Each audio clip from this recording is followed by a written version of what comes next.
हमारे चैनल में आपका बहुत बहुत स्वागत है। सभी को मेरा नमस्कार। राधे राधे। राधाष्टमी की आप सभी को बहुत बहुत शुभकामनाएं।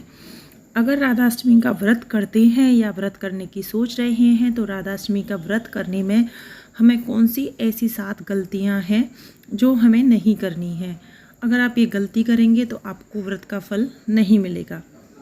तो आइए जान लेते हैं कि वो कौन कौन सी गलतियां हैं जो हमें राधाष्टमी के व्रत में नहीं करनी है या राधाष्टमी के दिन नहीं करनी है। तो देखिए, सबसे पहली गलती है कि अगर आप व्रत रहे हैं तो उस दिन आपको किसी भी बच्चे पर हाथ नहीं उठाना है, ना किसी से गलत बोलना है। घर में किसी से भी आप बात करें या बाहर किसी से बात करें तो प्रेम पूर्वक करें। इसके पीछे का कारण है कि आप जानते हैं कि राधा रानी बहुत ही दयालु है। कहा जाता है कि जब बरसाने हम जाते हैं, वो बरसाने में अगर हम किसी से गलत भी बोल देते हैं, इस पर हमारी राधा रानी नाराज़ हो जाती हैं।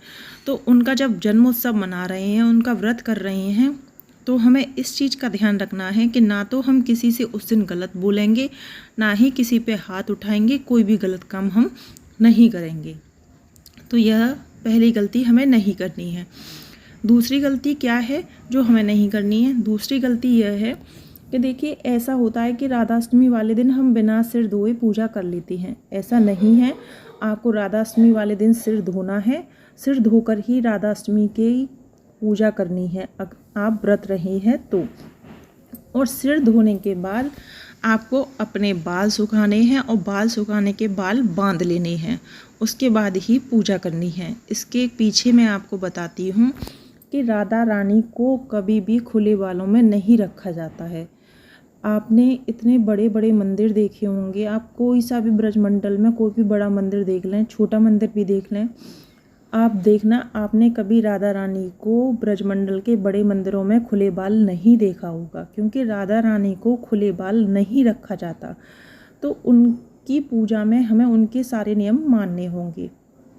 तो यहाँ हम बाल धोने के बाद, सुखाने के बाद बांध लेंगे, उसके बाद ही हम राधा रानी की पूजा करेंगे। तो दूसरी गलती हमें यह नहीं करनी है। अब जान लेते हैं तीसरी गलती हमें कौन सी नहीं करनी है। तो देखिए, तीसरी गलती है कि राधा रानी का जो व्रत होता है वो दोपहर 12 बजे तक ही होता है।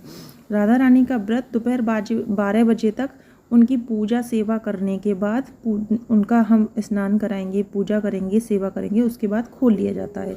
लेकिन कुछ लोग ऐसे होते हैं कि पूरे दिन निर्जल व्रत भी रहते हैं कि राधा रानी का व्रत रहना है, और कुछ लोग ऐसे भी होते हैं जो एक टाइम खाना खाकर व्रत रहते हैं। लेकिन मैं आपको बता दूं कि शास्त्रों में कहा गया है कि राधा रानी का जो राधाष्टमी का व्रत है वो दोपहर केवल 12 बजे तक ही होता है। आप चाहे पूरे दिन निर्जल रहें, चाहे आप एक टाइम खाना खाएं, लेकिन हमारे शास्त्रों के हिसाब से राधा रानी का व्रत केवल 12 बजे तक, दोपहर 12 बजे तक ही माना गया है। इसके पीछे की लीला मैं आपको छोटा सा बता देती हूँ कि जब हमारे कान्हा जी का जन्म हुआ था तो कान्हा जी ने हमारी राधा रानी को बताया था कि मैं रात को 12 बजे जन्म लूँगा। तब हमारी राधा रानी गुस्सा हुई थी, कान्हा जी पर क्रोधित हुई थी और कहा था कि आप रात को 12 बजे जन्म लेंगे तो आपके भक्त आप सारे दिन परेशान रहेंगे, भूखे रहेंगे, प्यासे रहेंगे। ये आपकी कैसी लीला है, ये आपकी कैसी दया है, आप अपने भक्तों को परेशान देख सकते हैं। तब कान्हा जी ने कहा था उनसे कि मेरा जो समय है वो 12 बजे है। उनको पता था कि राधा रानी नाराज हैं, तो उन्होंने उनसे कहा कि तुम राधे तुम्हारा प्रकट उत्सव मेरे प्रकट उत्सव के 15 दिन बाद ही है।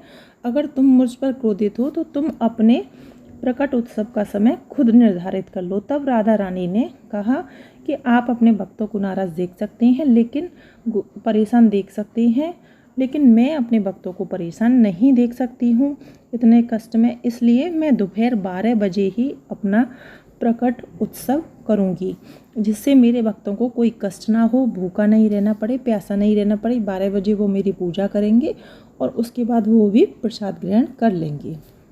तो जो शास्त्रों में है, इसके पीछे जो सही है वही हमें करना चाहिए। तो दोपहर को 12 बजे हमें राधाष्टमी का व्रत खोल लेना चाहिए। तो यह 3 गलती। अब देखिए, चौथी गलती मैं आपको बता दूं। जब आप राधा रानी की पूजा कर रहे हैं तो राधा रानी की पूजा राधाष्टमी के दिन आप व्रत रह के करेंगे।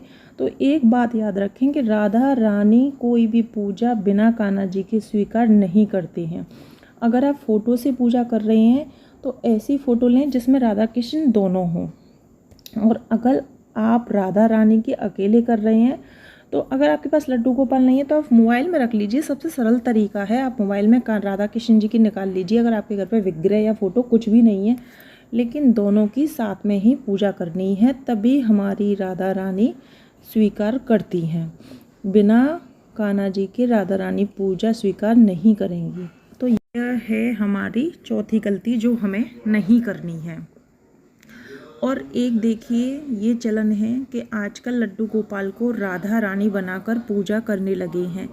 तो देखिए हमारे लड्डू गोपाल की जन्माष्टमी का उत्सव हमने बनाया था। अगर आप किसी का जन्म उत्सव कर रहे हैं, आपकी ही बर्थडे है लेकिन आप ही उसमें नहीं हैं, तो फिर किसकी बर्थडे है? ये मैं जानती हूँ कि राधा कृष्ण दोनों हैं, लेकिन हमारी राधा रानी हमारी लाली का प्रकट उत्सव है, तो राधा रानी का होना बहुत ज़रूरी है। लड्डू गोपाल की पूजा होती है, उस दिन राधा रानी स्वीकार नहीं करती, अभी मैंने आपको बताया भी था।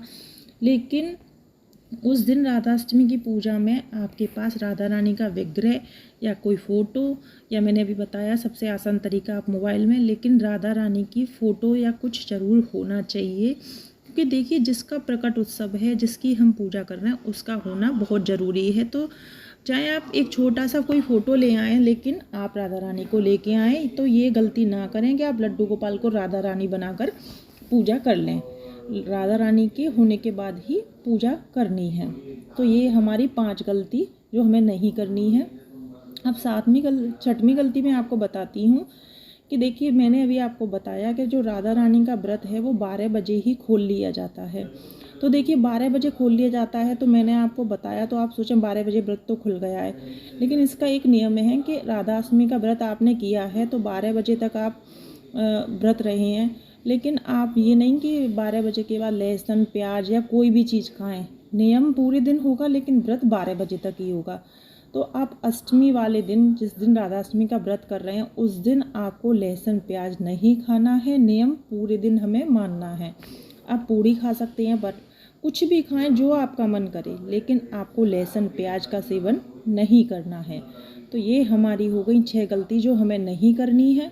7वीं गलती क्या है? देखिए राधाष्टमी पे राधा रानी का हम जन्म करती हैं, तो आप कहीं सादा जल से स्नान करके पूजा कर लें, लेकिन ऐसा नहीं करना है। राधाष्टमी के दिन हमें राधा रानी को पंचामृत स्नान कराना है। सादा स्नान उस दिन करा सकते हैं, लेकिन पंचामृत स्नान जरूरी होता है, क्योंकि उनका प्रकट उत्सव है, उस दिन उनका जन्म हुआ है। जन्म होता है तो एक विशेष सेवा दी जाती है। विशेष सेवा में पंचामृत स्नान आपको राधा रानी को कराना है। तो उस दिन ध्यान रखिएगा, पंचामृत स्नान जरूर कराइएगा राधा रानी को राधाष्टमी पे। तो ये 7 गलती हैं जो राधाष्टमी के दिन आपको नहीं करनी है, नहीं तो आपको व्रत का फल नहीं मिलेगा। ये 7 गलती अपने नियम में रखें कि हमें राधा रानी के व्रत में ये गलती नहीं करनी है, तो आपका व्रत अच्छा होगा। आपको हमारी वीडियो कैसी लगी ये कमेंट बॉक्स में ज़रूर बताएं। वीडियो पसंद आई हो तो चैनल को सब्सक्राइब करें, वीडियो को लाइक शेयर अवश्य करें। राधे राधे। राधाष्टमी की आप सभी को बहुत बहुत शुभकामनाएं। राधे राधे।